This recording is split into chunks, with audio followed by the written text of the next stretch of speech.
All right, boys and girls, so we've technically finished the book, but this is one of my favorite parts when I read these books, is this next section called the Epilogue.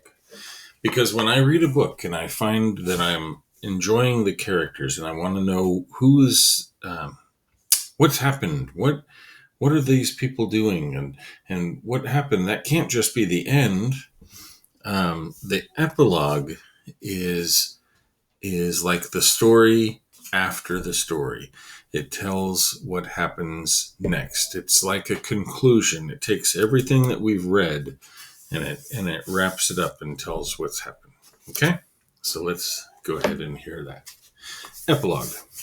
The summer dragged by in a blur of emptiness. Jeremy watched Specimen paint the window of Zambrano's department store. Although Specimen invited him to help, Jeremy couldn't bring himself to lift a brush. He hadn't done a bit of art since Midsummer Night.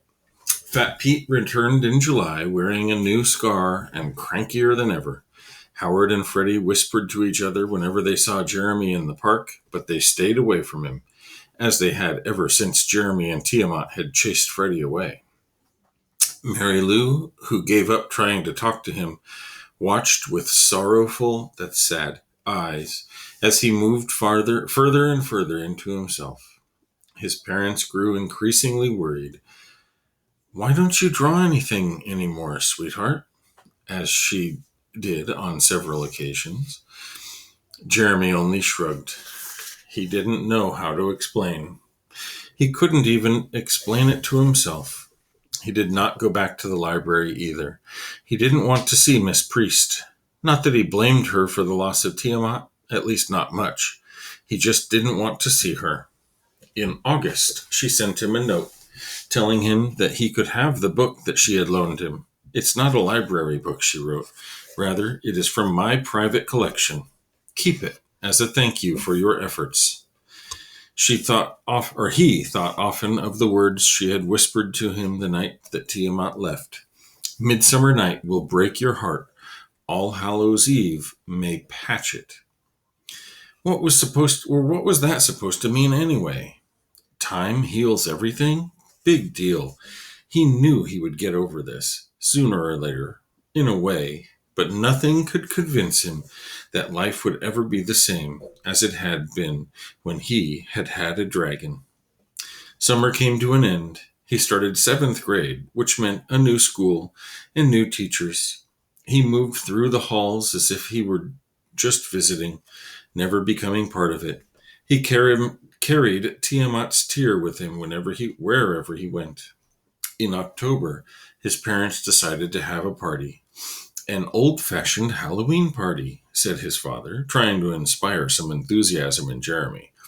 "We'll have a bonfire in the field, fresh cider, real costumes, no store-bought stuff allowed." Jeremy smiled grimly and helped with the preparations.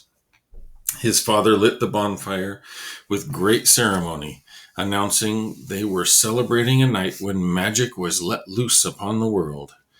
"It's beautiful, isn't it?" asked Mary Lou, walking up to stand beside him. She was dressed like a witch.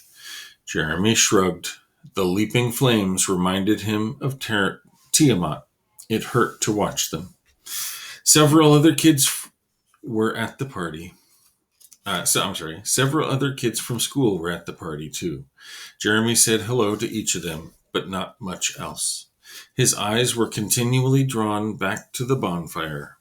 As he watched the dancing flames, he felt something struggling to break free inside of him. To his surprise, Miss Priest was at the party. "Your mother invited me," she murmured when she saw him at the refreshment table. "I hope you don't mind." He shook his head numbly, but when he got a chance, he fled to the barn. Crawling into the stall where Tiamat had stayed, he pulled the diamond tear from his pocket and began to weep. His eyes burned, and his throat felt like it was on fire. The weeping passed like a storm.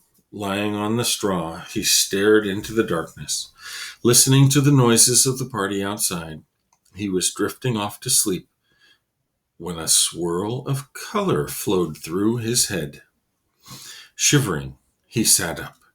Suddenly, he nearly forgot. The nearly forgotten scar where Tiamat's tooth had pierced his palm began to throb. Sweat poured off his brow. He felt like someone had pounded a wedge into the back of his skull and was trying to lift off the top. He clawed at the stall wall in a panic until suddenly he understood what was happening. Tiamat was back.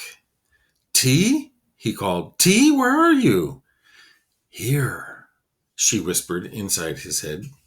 He spun around. She was nowhere in sight. He turned around again. Where are you? He thought desperately, terrified by the idea that he had lost the ability to see her. Here, she repeated, right here with you. Finally, he understood. She was not back in this world. She was still in her own world, where she belonged. But she was back inside his head. Even better, he was inside her head. He was seeing through her eyes, feeling through her skin. What he saw was a world filled with dragons. What he felt was big. We are big, announced Tiamat happily. Then she spread her wings, his wings, their wings, and threw herself from the edge of a cliff. Jeremy's heart lurched with fear, but the leathery wings caught an updraft, and with sudden rush, Tiamat began to soar upward. Jeremy looked down from a dizzying height. The air was filled with dragons, great beasts of power and majesty, creatures with jeweled eyes and burnished skins.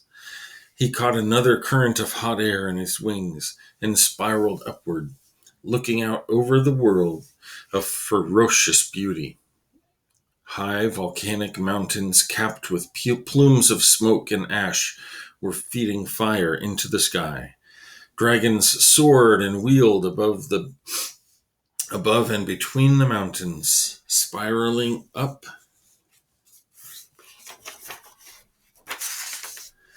The currents of hot air that filled their leathery wings like sparks spiraling up from a bonfire.